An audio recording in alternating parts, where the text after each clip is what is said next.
capítulo 18. A partir do verso 28. Eu não vou expor hoje em PowerPoint, eu não vou usar, porque tudo está preparado para o que vai acontecer aqui. E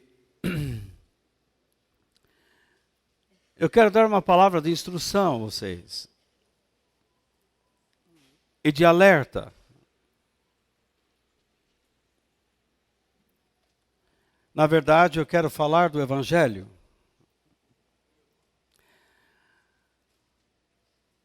O tema da minha palavra é Barrabás ou Cristo?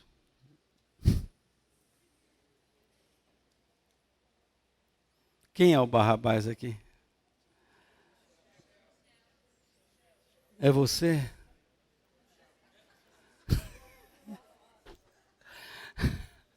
Barrabás ou Cristo?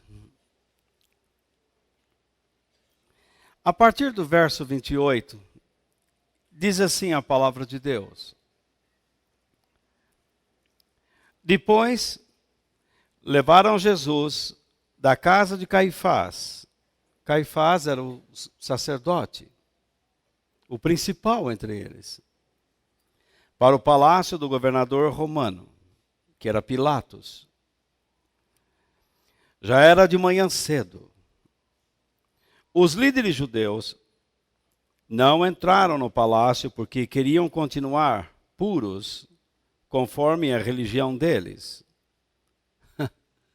Hipocrisia. Pois só assim poderiam comer o jantar da Páscoa. Então o governador Pilatos saiu, foi encontrar-se com eles e perguntou: que acusação vocês têm contra este homem? Eles responderam: o senhor acha que nós lhe entregaríamos este homem se ele não tivesse cometido algum crime? Pilatos disse: levem este homem e o julguem vocês mesmos, de acordo com a lei de vocês. Então eles responderam: nós não temos o direito de matar ninguém. Isso aconteceu assim para que se cumprisse o que Jesus tinha dito quando falou a respeito de como ia morrer. Pilatos tornou a entrar no palácio, chamou Jesus e perguntou: você é o rei dos judeus? Jesus respondeu: esta pergunta é do Senhor mesmo? Ou foram outras pessoas que lhe disseram isso a meu respeito? Por acaso eu sou judeu? Disse Pilatos. A sua própria gente e os chefes dos sacerdotes é que o entregaram a mim. O que foi que você fez? Jesus respondeu: o meu reino não é deste mundo. Se o meu reino fosse deste mundo, os meus seguidores lutariam para não deixar que eu fosse entregue aos líderes judeus. Mas o fato é que o meu reino não é deste mundo. Então você é rei? Perguntou Pilatos. É o Senhor que está dizendo que eu sou rei, respondeu Jesus. Foi para falar da verdade que eu nasci e vim ao mundo. Quem está do lado da verdade, ouve a minha voz. O que é a verdade? Perguntou Pilatos. Depois de dizer isso, Pilatos saiu outra vez para falar com a multidão e disse: não vejo nenhum motivo para condenar este homem. Mas de acordo com o costume de vocês, eu sempre solto um prisioneiro na ocasião da Páscoa. Vocês querem que eu solte para vocês o rei dos judeus? Todos começaram a gritar: não, ele não. Nós queremos que solte Barrabás. Acontece que esse Barrabás era um criminoso. Até aí. Jesus, então, estava na casa de Caifás.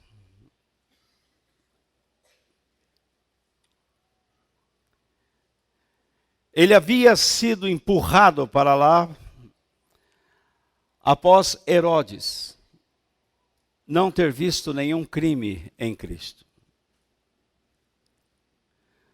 Tudo fica claro que era um complô. Jesus representava uma ameaça à liderança religiosa. Eles queriam, porque queriam matar Jesus. Mas eles não queriam cometer tal pecado. Eles não queriam ser contados entre os assassinos. Então eles estavam procurando pessoas para que matassem a Jesus.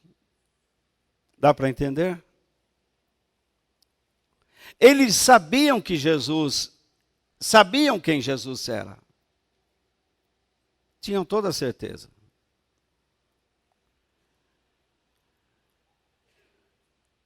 E eles queriam se desfazer dele. Procuraram Herodes, mas Herodes não aceitou a missão. Então, procuraram Pilatos, que representava o governo romano.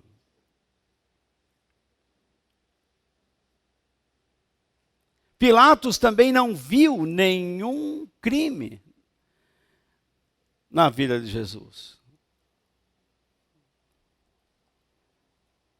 Inclusive, a esposa de Pilatos sustentava financeiramente o ministério de Jesus. Vocês sabiam disso? Ela dava ofertas financeiras regulares para que Jesus pudesse ser sustentado a fim de pregar, ensinar.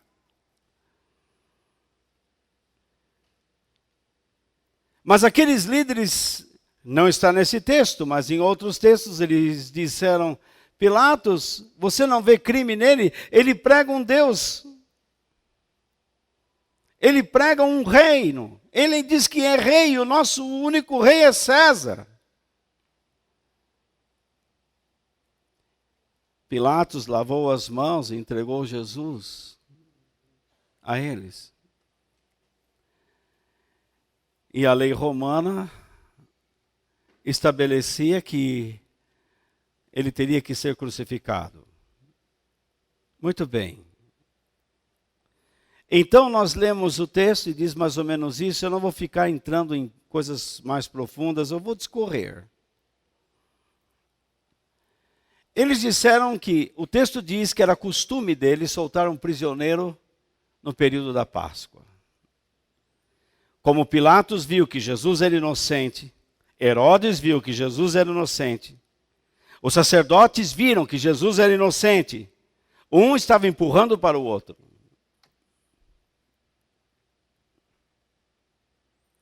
Mas soltar um prisioneiro na época da Páscoa era bíblico? Existe alguma parte das Escrituras que dizem que na época da Páscoa um prisioneiro deve ser solto? Não. Em nenhum lugar da Bíblia está escrito isso. Isso é um mal da religiosidade. Fazer o que não está na Bíblia.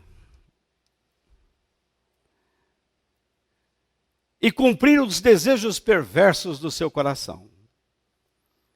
Eu olho para as igrejas hoje no Brasil e até mesmo no mundo. Nós estamos praticando coisas demais que não estão na Bíblia. E que vieram de outras culturas. Vieram de shows, de rock, de funk, de tudo mais. Que rouba de nós a espiritualidade e a verdade.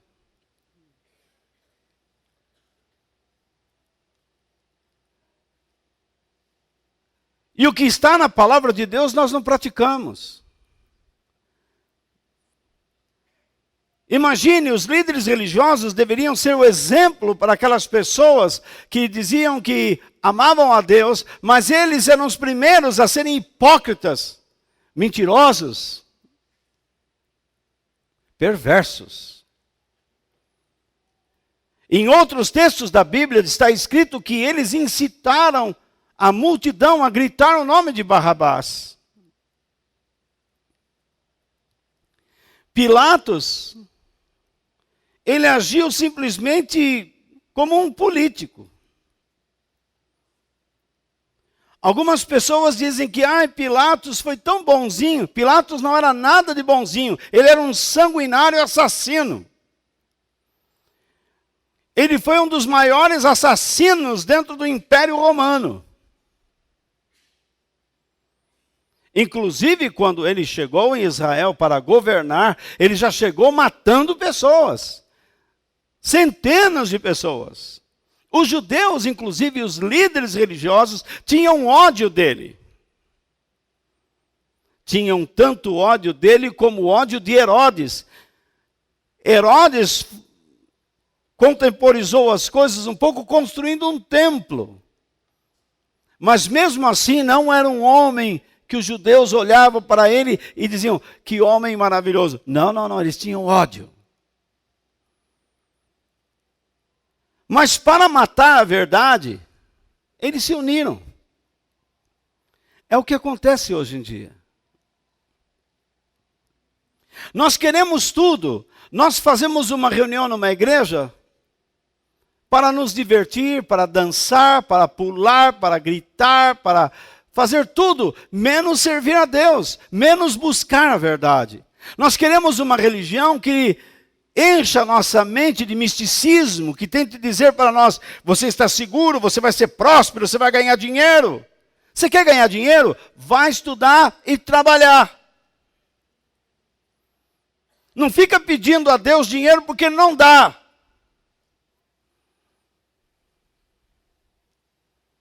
Imagine chover dinheiro do céu. Deus dá competência. E mesmo assim, Deus diz, eu fiz o rico e fiz o pobre. E eu tenho dito isso a vocês. Se Deus estabeleceu que você nunca vai ser rico, você pode lutar o quanto quiser que não vai ser. Mas se Deus diz que você vai ser uma pessoa rica, e você tem competência e é digno, você chega lá.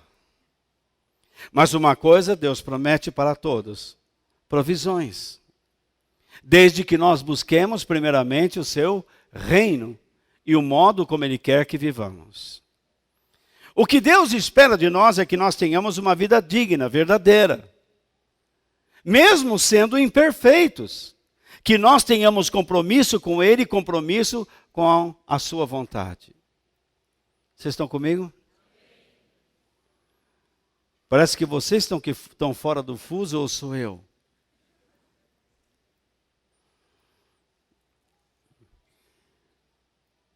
Pilatos lavou as mãos, lembram-se? Quando nós não queremos a verdade, o que nós queremos? Nós queremos alguma coisa que lute pelos nossos interesses. Jesus não estava lutando pelos interesses de Israel. Israel queria Herodes fora, Israel queria os romanos fora de suas terras, e Jesus não pregava isso. Jesus pregava, ame os seus inimigos. Se ele bater na sua face, dê a outra. Se eles tirarem a sua capa, dê a sua túnica.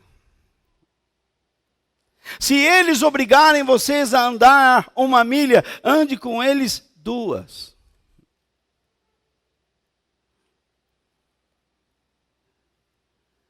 Barrabás não, Barrabás era um assassino. Era um traidor.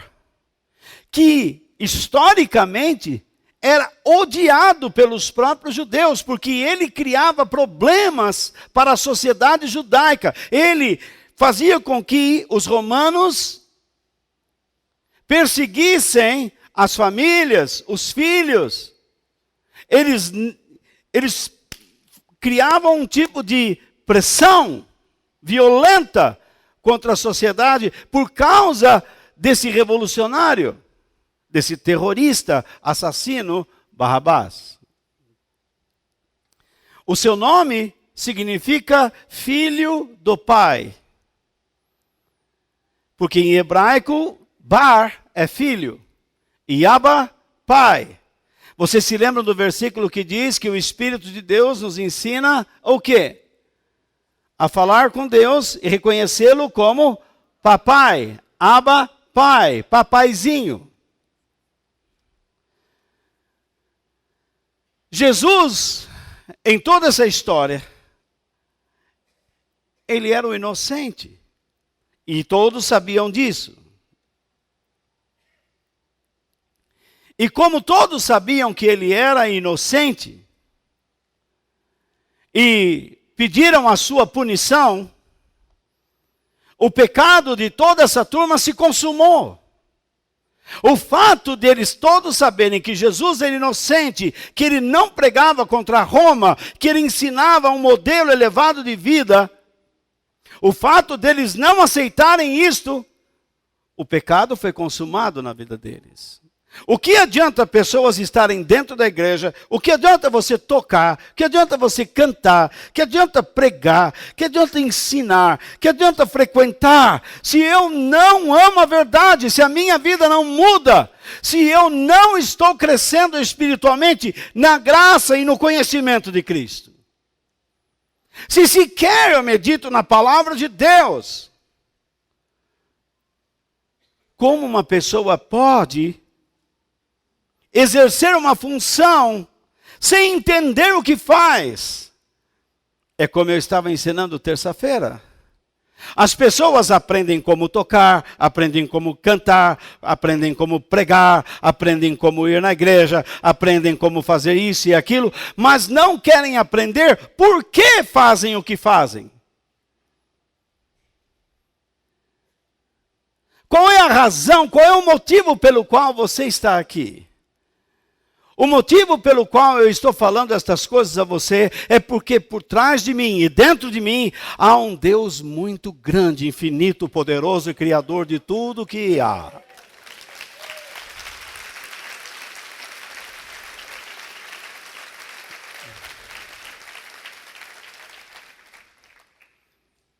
Jesus nunca roubou ou enganou pessoas. Eu estava conversando agora com o Jorge, tem uma igreja em São Paulo, no Brasil, enorme, que já está vendendo terreno no céu. De novo. E eles dizem, 70 pastores vão assinar, não sei como é que ele falou, com o negócio do sangue. E você receberá um certificado de que tem um lugar no céu. E pessoas que estudaram, pessoas compram. O desespero é maior do que a nossa cabeça. O interesse pessoal, o desejo pessoal é uma coisa fantástica. Jesus nunca enganou pessoas. Ele nunca usou o desespero das pessoas para pregar o evangelho. Ele sempre fazia com que as pessoas pensassem. Levou as pessoas a pensar.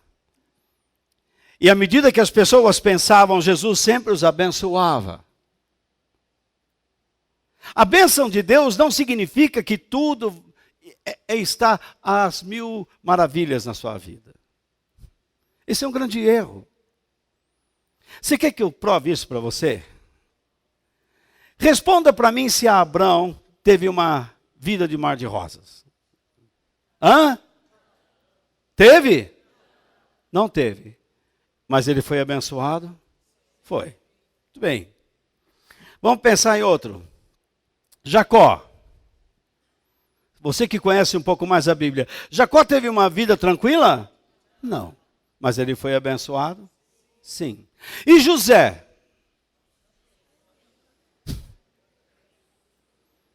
A vida de José foi tranquila, ele foi, depois do faraó, ele era o maior do Egito, é a vida tranquila.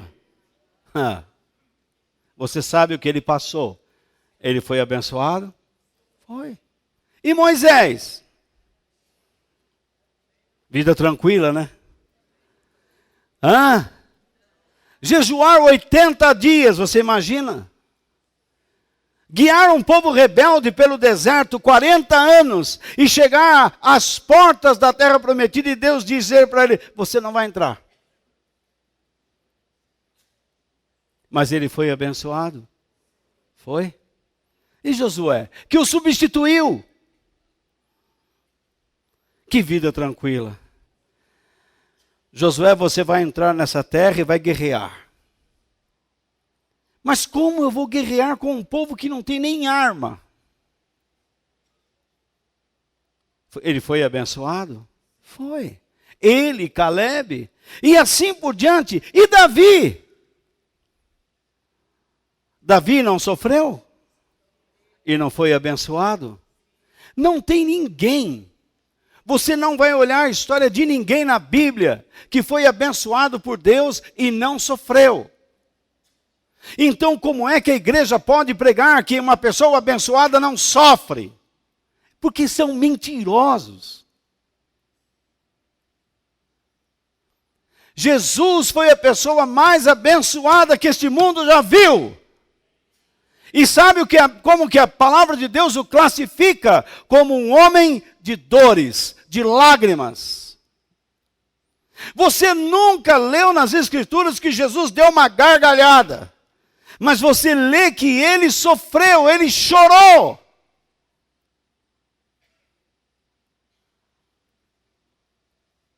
Você não precisa estar bem para ser abençoado. Você não precisa ter uma conta bancária rechonchuda para ser abençoado. Você é abençoado porque anda sob o poder e a vontade de Deus. E você teme o Senhor e quer fazer sua vontade.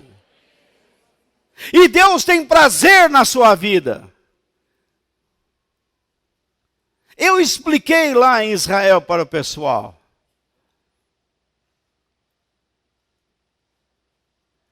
Que viver para Deus é entrar num caminho de sofrimento. Não tem como. O mundo odeia o cristianismo.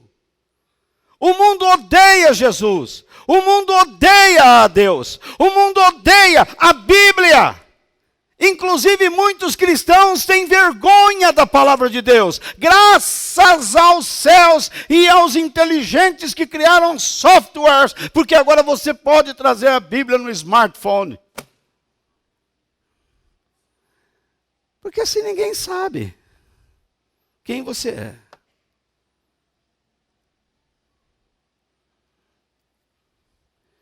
Os ensinamentos de Jesus não eram como as atividades de Barrabás. Os ensinamentos de Jesus visavam uma vida de comunhão com Deus. Visavam uma vida de moral elevada que agradava a Deus. Visava levar o homem a entender os planos de Deus, a convencer o homem, levá-lo pelo menos a pensar sobre os planos de Deus, sobre a importância desses planos no mundo, a fim de mudar pessoas. A pregação de Jesus não era revolucionária.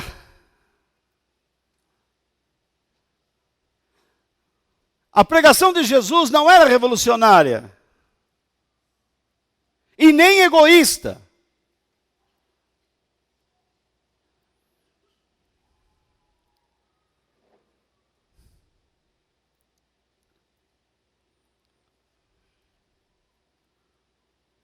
O que eu quero dizer com revolucionário?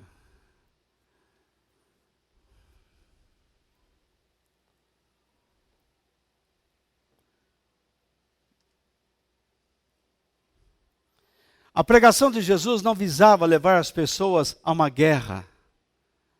A palavra de Deus diz que nossas armas são espirituais. Olha o que esse Estado Islâmico está fazendo. Eles matam cristãos. Você viu o que aconteceu agora no Quênia? E você vem me falar em prosperidade aqui no Brasil? E você, pastor, vem me falar em prosperidade, em luzinhas piscando? Pastores que você não consegue tocar neles. Já que existe tanta prosperidade e tanto poder nesses caras, por que eles não vão no Quênia? Por que não vão pregar na Nigéria? Por que não entram nos hospitais e oram pelos enfermos e os tiram da cama? Porque são mentirosos. São uma cambada de mentirosos. É apóstolo para cá, apóstolo para lá. Apóstolo, meu amigo, só pode ser quem viu Jesus. Quem não viu Jesus nunca vai ser apóstolo na vida. Esse é um outro erro para enganar pessoas e viver no engano. Porque a pessoa pode ser honesta dentro do seu próprio engano, da sua própria mentira, porque ele não estuda, porque ele só quer ver massa, crescimento. Será que vocês estão comigo mesmo? A pregação de Jesus não era egoísta. Ele levava as pessoas a conhecer o Pai. A pregação egoísta é aquela que prende você ao marketing pessoal do pregador.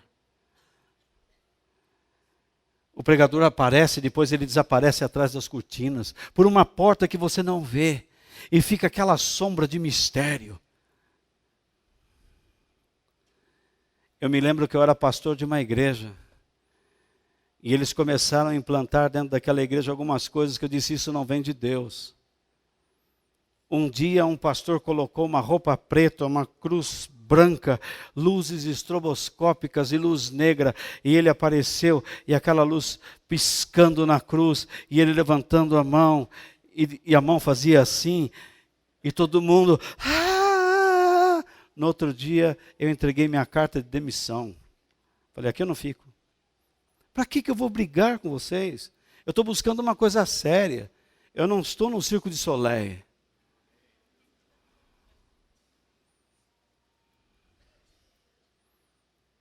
Hoje nós estamos fazendo um evento, mas isso é uma coisa tão rara. A verdade é que a verdade é esta, a presença do bem e da própria verdade incomoda pessoas. Quantas pessoas você via que compareciam entre nós, mas à medida que foram ouvindo, ficaram tanto chateadas com o que ouviram, porque a vida está errada. E em vez de consertarem a vida, eles preferem se afastar. Pensa que eu não sei? Aí, às vezes, quando eles me encontram, dizem assim, estava viajando, eu sei onde você está viajando. Que papo furado, você acha que pode enganar um homem de Deus? Não engana. E o olho vira para baixo, e sobe, e vem, e vai para cima, e vem para baixo, e vai do lado. O cara está mentindo para tudo quanto é lado. É só você olhar na cara dele. Eu lido com pessoas há quase 40 anos. Quando as pessoas estão diante do que é bom, ou seja, a vontade de Deus e da verdade, e ele se sente incomodado, ameaçado, a primeira coisa que ele quer fazer é rechaçar aquilo, é desviar sua atenção. Eu entendo quando algumas pessoas aqui, quando eu estou falando algumas coisas, eles começam a mexer em telefone, olhar para cima, olhar para baixo, conversar com a namorada, alguns querem dormir no ombro da namorada e ficar assim. É a posição ridícula de quem está diante do Rei dos Reis. É isso que você é. Uma droga. Imagine você conversando com o presidente da República e assim, no ombro. Minha mulher comigo e eu conversando com ela e ela no meu, e a Denise no meu ombro assim. É uma vergonha, uma tremenda falta de educação, para começar. Falta de temor a Deus, falta de respeito. Você não está agora aqui para namorar, você está aqui agora para estar debaixo da presença de Deus. Para entender que Ele está chamando você para uma mudança. Nós estamos escolhendo mal. Barrabás representa tudo isso. A criminalidade, a injustiça, a roubalheira, a mentira. O ladrão vem para matar, roubar e destruir, disse Jesus. No mundo todo nós estamos escolhendo mal. Vocês estão assistindo aqui no Brasil essa roubalheira. Agora, outro dia, mandamos para a Câmara um projeto para que a diminuição da... Isso é um deboche com a sociedade. Isso é um deboche. Isso é coisa de gente porca, imunda, que não sequer pensa nos dias que estão vivendo, que estão protegidos. Mas você que pega o trem todo dia e anda na rua, sabe que isso é um deboche. E esses caras não mereciam mais o teu voto.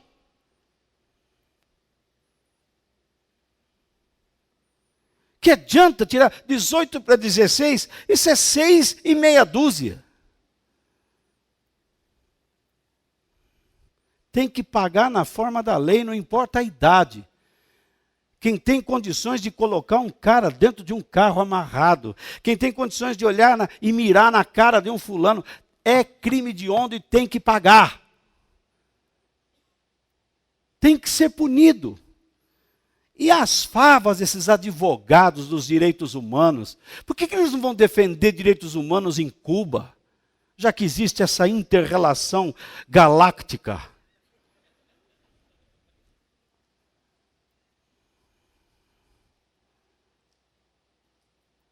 Pega um Star Trek e vai lá, ué.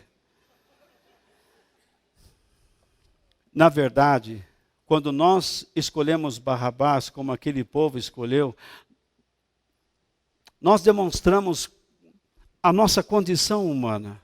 E se vocês puderem fazer um favor de lerem comigo em Romanos, Romanos capítulo 1. Um pouco para frente, João, aí tem o livro de Atos e aí tem Romanos. Romanos capítulo 1, a partir do verso 18. Fica tranquilo que vai dar tempo para tudo, tá?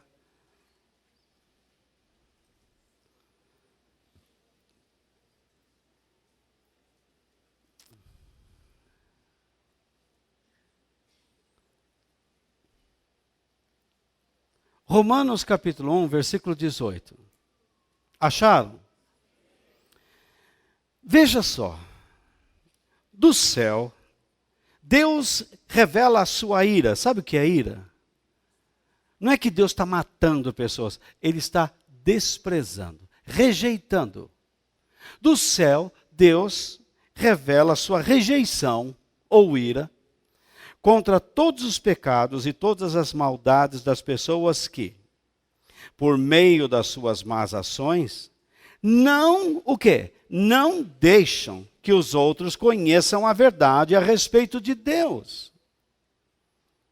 Isso inclui quem? Líderes religiosos, pessoas de igreja, qualquer tipo de pessoa. Se eu não ensinar vocês sobre o caráter de Deus, se eu não falar a vocês sobre os atributos de Deus, como Ele pensa, eu estarei debaixo do desprezo, da ira de Deus também. E eu não quero que isso aconteça comigo. Porque se eu me colocar sob a ira de Deus, fatalmente vocês também se colocarão. Porque alguns que são amigos meus, talvez vão acreditar numa ideia errada que eu lance. Mas eu quero lutar para que isso não aconteça. Vamos continuar. Verso 19. Deus castiga essas pessoas, porque o que se pode conhecer a respeito de Deus está bem claro para elas, pois foi o próprio Deus que lhes mostrou isso. Desde que Deus criou o mundo, as suas qualidades invisíveis, isto é, o seu poder eterno e a sua natureza divina, têm sido vistas claramente. A Bíblia diz que os céus manifestam, revelam a glória de Deus. Tudo na natureza mostra a glória de Deus. Você mesmo viu transformações de Deus na sua vida indescritíveis. Mudanças no seu casamento, um espírito de perdão. Você era incapaz de perdoar, agora você consegue perdoar. Você era incapaz de dormir, agora você dorme. Pessoas foram curadas por Deus.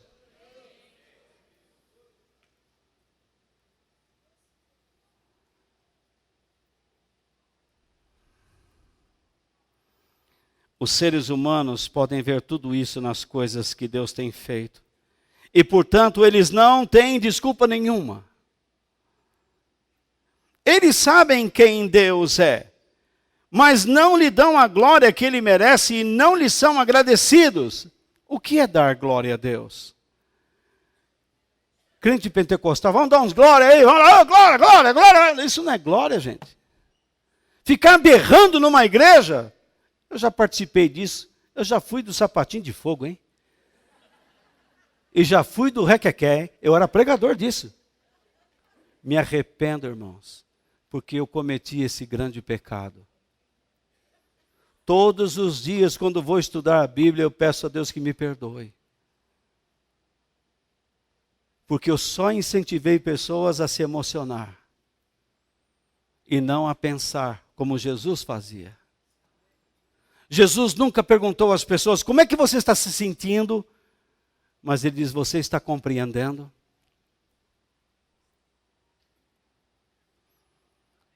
Quando eu penso no passado que eu fiz, eu me arrependo. Aquelas reuniões de fogo. A maioria deles, tudo fora dos caminhos de Deus. Cheios de ódio. Não leem Bíblia. Se uma pessoa não lê Bíblia, como é que ela pode dizer o que é certo e o que é errado?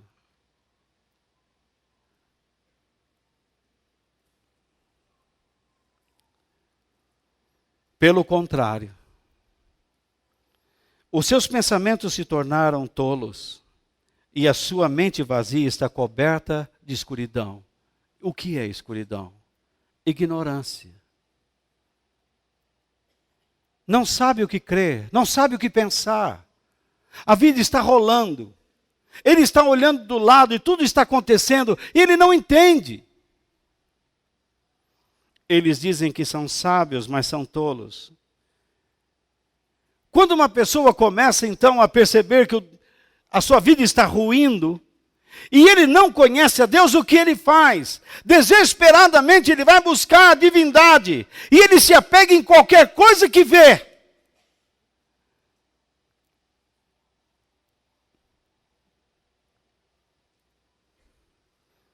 Por isso que as pessoas rejeitam a razão e se apegam à emoção. Eles querem algo que os emocione. Vamos supor que eu escurecesse toda esta sala e colocasse uma luz meio penumbra sobre mim. Quando você olha e eu fizesse alguns gestos,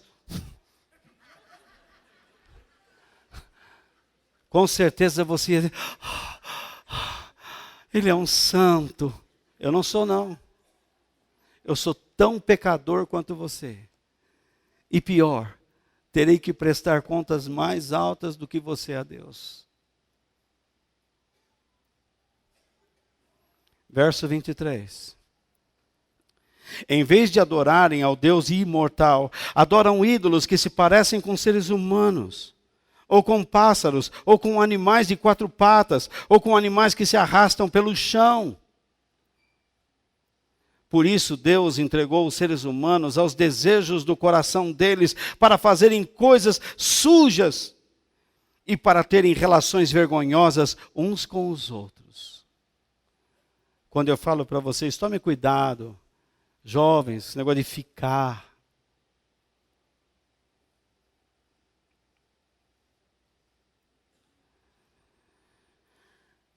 Quando vocês vão namorar, construa um relacionamento. Conheça a família do seu parceiro. Veja como ele trata sua mãe, seu pai. Veja como ele lida com dinheiro. Veja se ele tem responsabilidade. Veja se ele não é uma pessoa atrevida. Se ele é uma pessoa que respeita a sua família, respeita o seu pudor.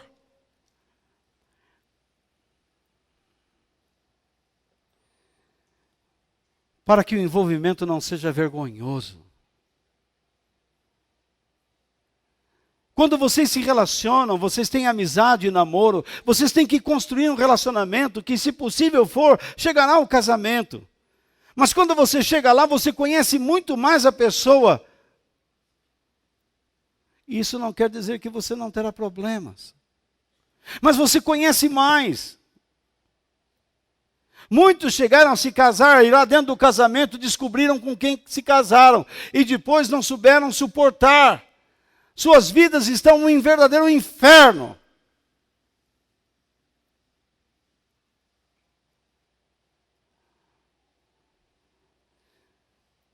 Porque a vida, o relacionamento foi só físico. Físico e emocional. Não foi espiritual. Ninguém se sacrificou por nada. Ninguém buscou algo profundo de Deus. Construíram algo sobre a areia. E é uma questão de tempo para tudo ruir.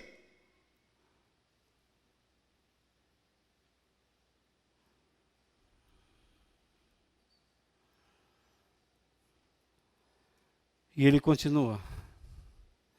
Pois até as mulheres trocam as relações naturais pelas que são contra a natureza. E também os homens deixam as relações naturais com as mulheres e se queimam de paixão uns pelos outros. Homossexualismo. Alguém diz assim, a igreja é contra o homossexualismo, é preconceito. Por que vocês não processam Deus?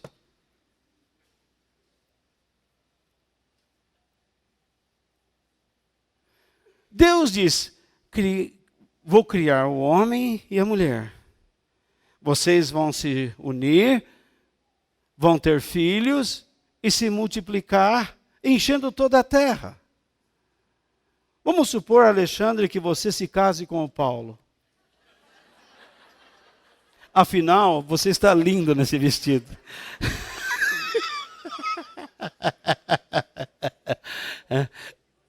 Como é que vocês vão ter bebês? Ah, vamos adotar. Não. Adotar, não. Quero saber como é que vocês vão gerar. Adotar é uma bênção. Mas Deus fez homem e mulher. E não homem parecido com mulher, e nem mulher parecido com homem. Mas por quê? Por que eles aceitam esse tipo de vida? É para zombar. É para dizer, nós não queremos Cristo, nós queremos Barrabás. Nós queremos Barrabáses que lutem pelos nossos interesses, pelos nossos desejos.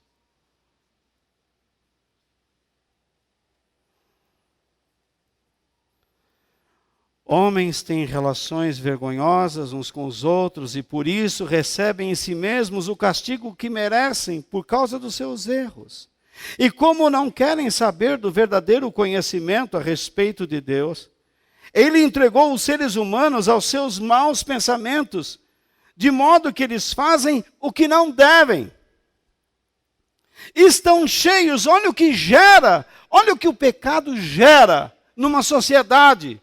Olha o que a rejeição a Deus gera numa sociedade. Primeiro, a falta de pudor sexual. Se vocês não sabem, o Império Romano era cheio disso. As saunas romanas, os homens iam lá para praticar homossexualidade.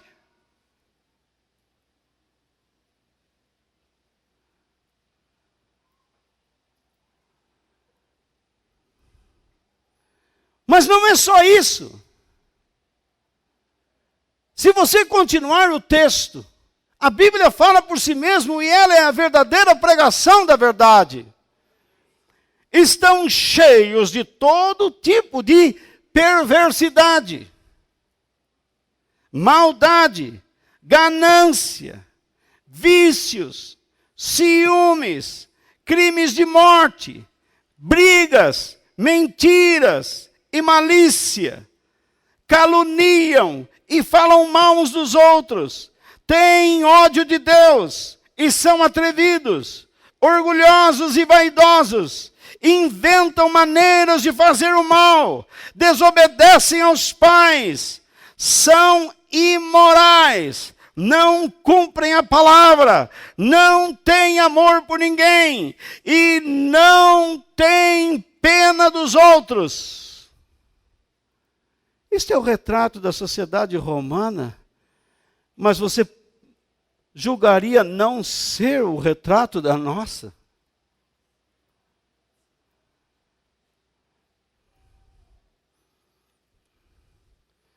Você gostaria de ver seus filhos com esses traços? Você quer ser reconhecido uma pessoa com esses traços? Eu duvido. Ainda existe em você, pelo fato de você estar aqui, uma centelha, uma chama de amor por Deus. O fato de você estar aqui é porque ainda existe esperança para você e sua família.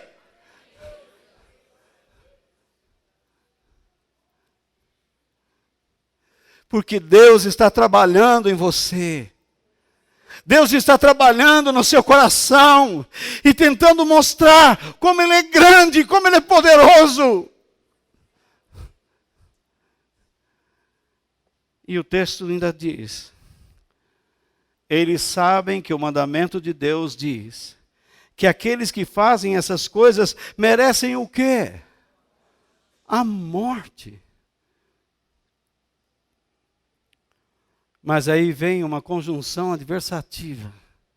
Mas, mesmo assim, continuam a fazê-las. E, pior ainda, aprovam, isto é, incentivam, motivam os que fazem as mesmas coisas que eles fazem. Se existe um pregador como eu, que está tentando falar das coisas de Deus, existem pessoas que se unem para falar contra aquilo que falo, dizendo que aquilo que eu digo é tolice. Mas faça um exame na vida deles, e você verá que eles não são realmente felizes. Eles são pessoas inseguras, eles estão vivendo sempre num estado de briga, de competição, se escondendo, para dizer que são os bambambãs, eles têm que humilhar outros. Diferente do cristão, quando ele é verdadeiro, ele exalta outros, ele honra outros, ele ajuda outros.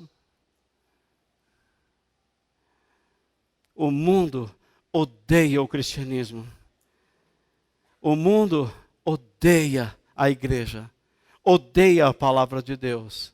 E nós sabemos que o mundo atua tanto dentro da igreja, porque o joio está lá. O mundo odeia, o mundo trabalha dentro de nós, porque nós temos uma natureza pecaminosa. E o mundo está na sociedade e é estampado na sua impiedade, na sua maneira de enxergar as coisas, na sua perspectiva. Olha as leis que eles tentam, em vez de cuidar da criminalidade, eles estão preocupados com a igreja, preocupados com textos, com partes da Bíblia. Tem um deputado federal que é uma das coisinhas mais imbecis que eu já vi na minha vida.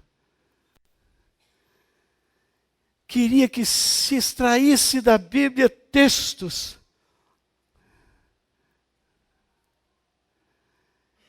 É porque ele é um infame, um imoral, um péssimo exemplo, um cafajeste.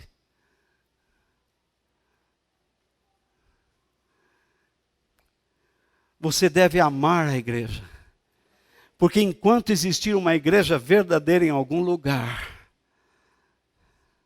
vidas verdadeiras vão brotar. Jesus disse: aquele que crê em mim, rios de água viva fluirão do seu interior.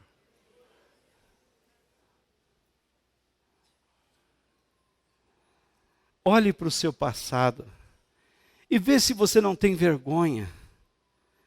Com quem você gostava de andar? O que você gostava de pensar? O que você buscava para se sentir satisfeito?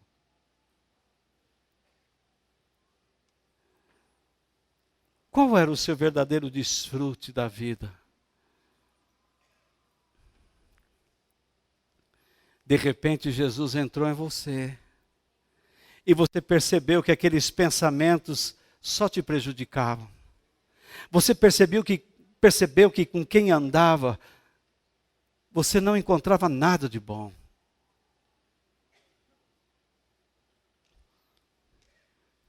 Aquilo que você buscava para te satisfazer,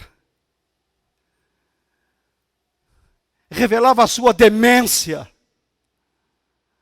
a sua insensatez, a tolice, o vazio.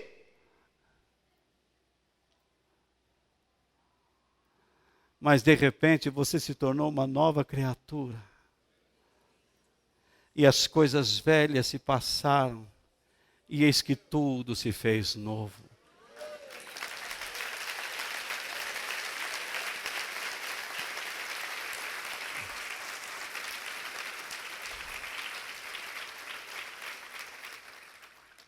Eu não posso convencer você a aceitar tudo isso.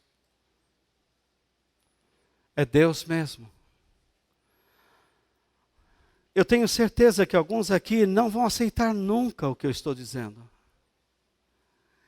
Mas outros estão abrindo o seu coração porque perceberam a sua vida vazia. Perceberam o quanto estão afastados e longe de Deus.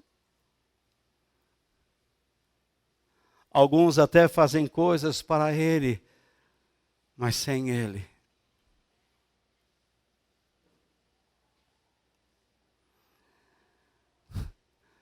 A vida da gente é tão engraçada. Nós vivemos com a esperança que a água se torne fogo, que o fogo se torne água. Mas nunca com a esperança de que podemos ter comunhão com Deus.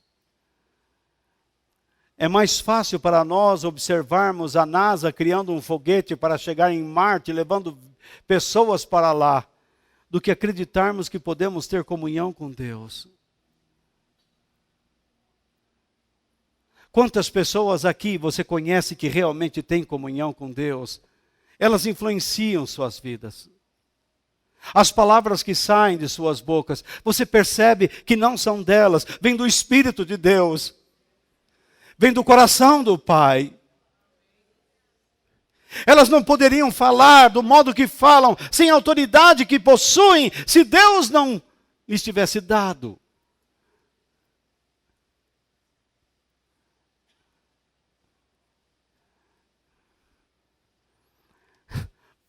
Ontem foi o sábado de aleluia. O mundo, nossa sociedade manifesta o seu ódio contra Judas, porque sabe que ele traiu um homem inocente e pendura num poste, põe fogo e dá porretada e arrebenta. E todo mundo, e depois tudo termina numa cervejada, numa embriaguez, num adultério. Porque nós pensamos no ódio, fazemos tudo contra aquele traidor, mas não pensamos na grandeza, na bondade, na missão, nos planos de Deus através de Cristo. Que adianta? Você vai a uma igreja e pula e grita, mas durante a semana você é uma fera.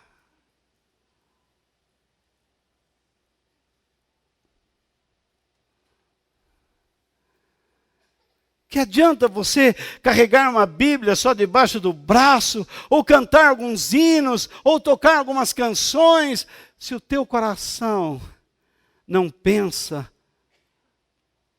no que deve pensar, não se inclina para onde se deve inclinar.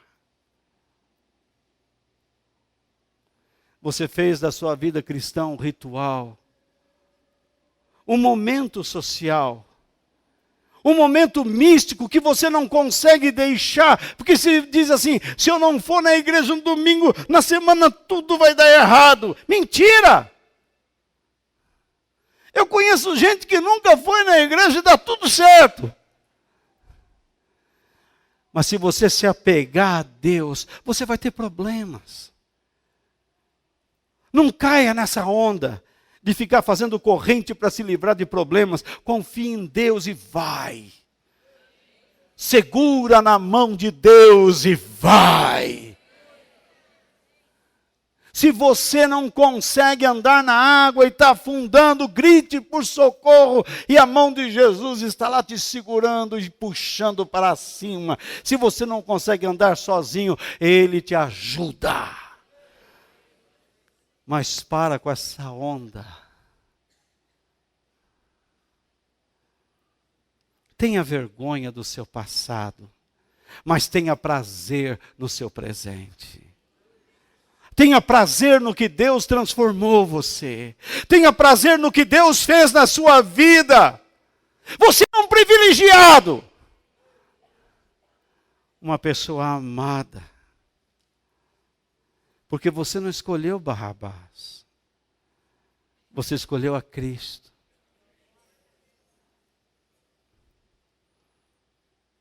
Mas aqueles que escolheram Barrabás, se vocês fizerem uma última leitura bíblica comigo, eu agradeço. Em Lucas capítulo 23, volte aí. O livro de trás é Atos, depois João e vem Lucas. No capítulo 23, versículos 27 ao 31. É o texto que fala a mesma coisa do que nós estamos lendo. Quando Jesus sai de lá e vai apanhando pelo caminho, ensanguentado, quando aqueles chicotes romanos batiam nas suas costas com aquelas garrinhas de ferro, arrancando seus tendões e abrindo seus músculos, sua pele, e ele ensanguentado, com sua cabeça crescendo cada vez mais. É como disse Isaías, nele não havia beleza alguma, ele era um monstro. Ninguém conseguia olhar para Cristo e fixar os olhos nele.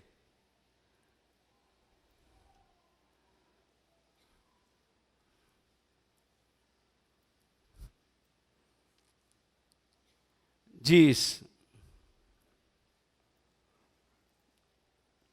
versículo 27, uma grande multidão o seguia.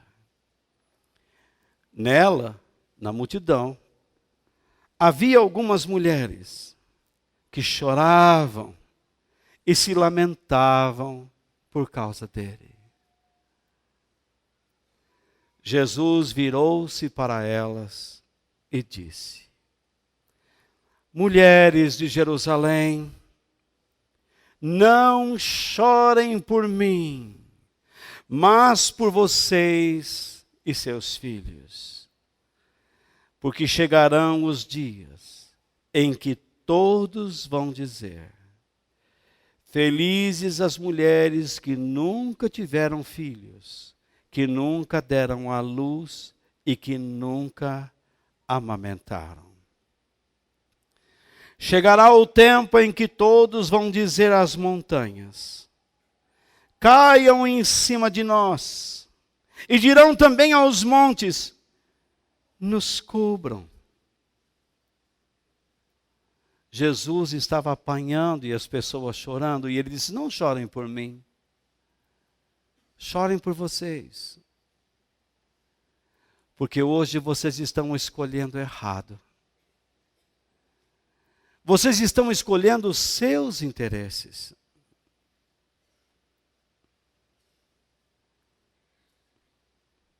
Ao optarem por Barrabás, vocês estão optando por alguém que vai dar o que vocês querem. Quando nós rejeitamos a verdade, nós estamos rejeitando porque ela não nos dá o que queremos. A Bíblia diz que nos últimos dias as pessoas teriam como que coceiras nos ouvidos e procurariam pregadores que lhes falassem o que eles gostariam de ouvir.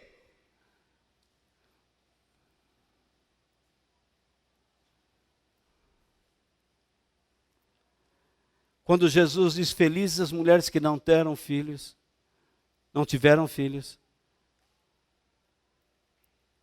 significa o quê? Na sociedade judaica, que a mulher que não tinha filho era uma mulher amaldiçoada, infeliz. Mas Jesus diz, felizes.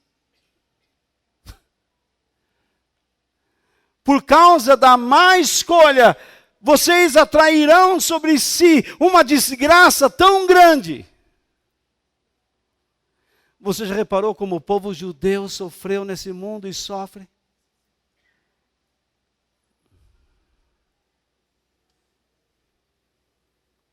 Em todo o período da história, porque eles sempre estão rejeitando a verdade, mesmo conhecendo. A nossa chance é agora. E se nós fizermos o mesmo que eles, aquilo que nós julgamos ser infeliz,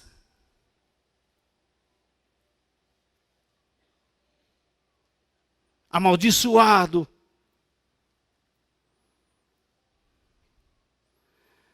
mas por que Jesus está dizendo felizes as mulheres que não têm filhos? Porque naquela época, se uma mulher tiver filho, na época da perseguição, os transgressores matariam seus filhos diante de seus olhos e no seu próprio ventre. Ou não foi assim quando Tito invadiu Jerusalém?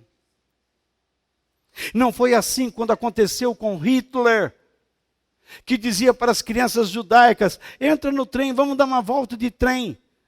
E as crianças entravam cantando suas musiquinhas e lá o gás as matava.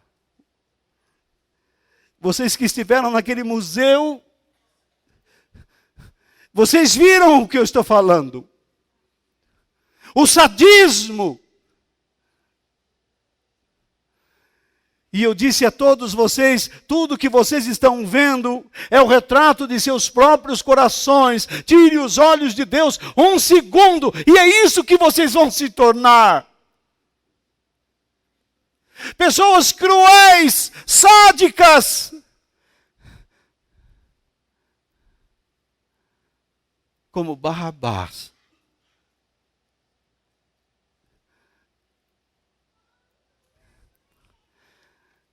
Jesus disse, vocês pedirão aos montes que caiam sobre vocês. Na cultura judaica, os montes eram lugares de refúgio. Mas diante de tanto sofrimento, as pessoas vão dizer, esses montes não poderiam nos soterrar. O livro do Apocalipse também diz que as pessoas vão pedir aos montes, caiam sobre nós. E diz Deus, e a morte fugirá de todos. Ninguém vai morrer não, vocês vão sofrer. Porque vocês pediram o que é mal. Vocês adoraram o que é mal. Vocês nunca prestaram atenção. Agora vocês precisam viver dentro da essência do que vocês amaram.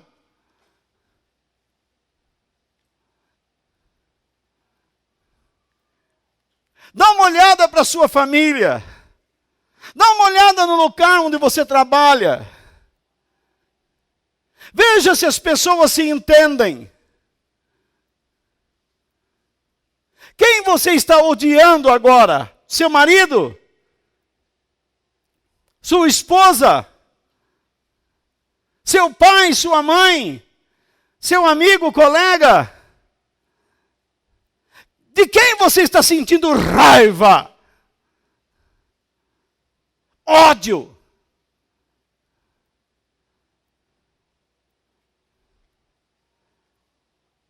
De quem você está falando mal? Veja se em você não existem esses sintomas que Paulo denunciou em Romanos 1, texto que lemos, que revela a nossa condição.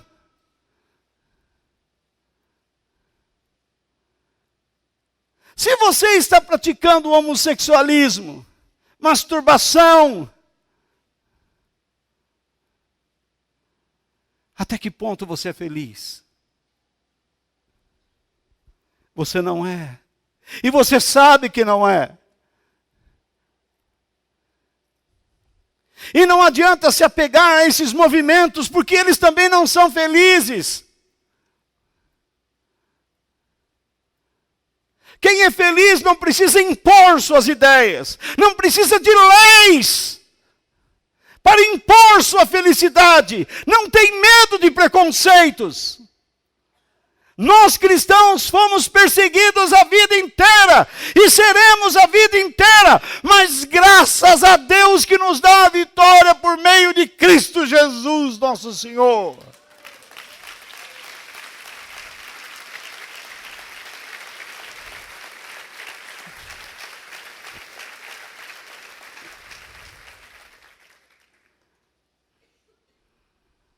Veja o verso 31 e vamos terminar. Porque se isso tudo é feito quando a lenha está verde, o que acontecerá então quando ela estiver seca? O que significa lenha verde e seca? Significa Ele mesmo. Verde significa que ainda tem vida. Seca significa que não existe mais.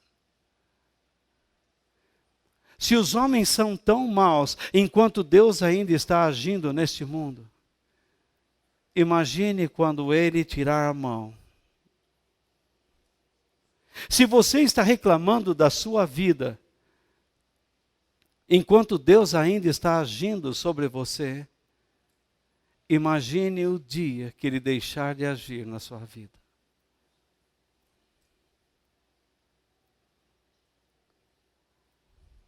Se você não se conserta com Ele, enquanto ainda Ele te chama, imagine o dia que Ele não te chamar mais.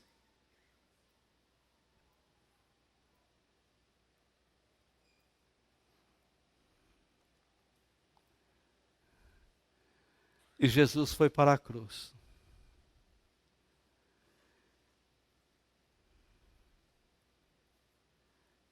E lá Ele deu seu último suspiro. E antes disse: Pai, está tudo consumado, nas tuas mãos eu entrego o meu espírito. E expirou. E aconteceram coisas. O dia escureceu, houve terremotos. O oficial romano olhou para ele e disse: realmente este era o Filho de Deus. Pessoas ressuscitaram em toda a cidade. Aquele véu do templo rasgou-se de cima a baixo. E os sacerdotes perceberam o que fizeram. Estavam punidos, rejeitados eternamente pelo Pai.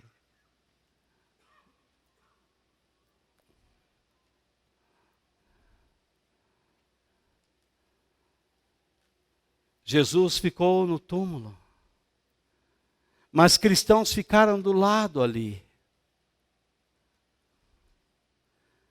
E mesmo assim o túmulo ficou vazio.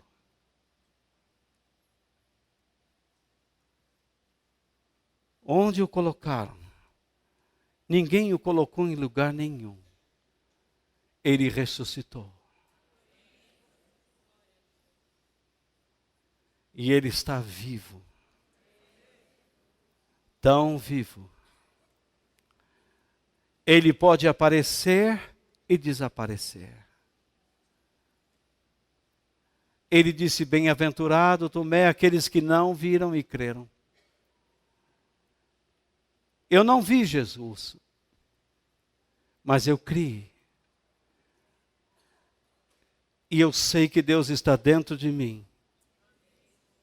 Ao longo desses quase 40 anos falando dele. Como que uma pessoa pode viver 40 anos falando do jeito que eu falo? E quem prega como eu não está atrás de dinheiro. Porque de alguma maneira eu o vi.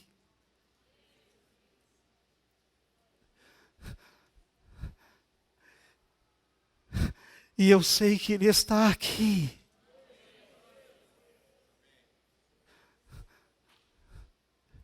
E Ele quer estar na sua vida. Mas quem você vai gritar? Que nome você vai gritar?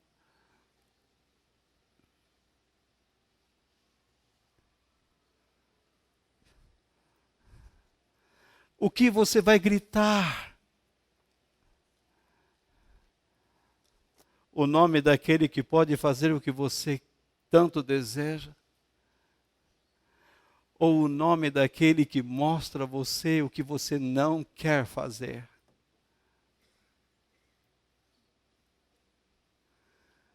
Tenha coragem e grite por Cristo. Ele não precisa mais ser crucificado. Ele está esperando que pessoas que Ele tocou gritem por Ele. Venha a mim, Senhor. Entra na minha vida. Eu me rendo a Ti. Eu andei por caminhos mentirosos e falsos, mas hoje eu me entrego ao Senhor. Pilatos perguntou: o que é a verdade? A verdade não é o quê. A verdade é quem. O que não existe resposta. Mas quem? Então há uma resposta. Jesus é a verdade. Quando eu olho o passado, tenho vergonha. Quando eu me vejo no presente, eu tenho prazer. E quando olho para o futuro, tenho esperança.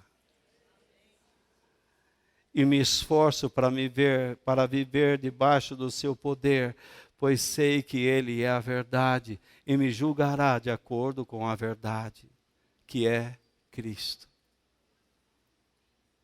Que Deus nos abençoe.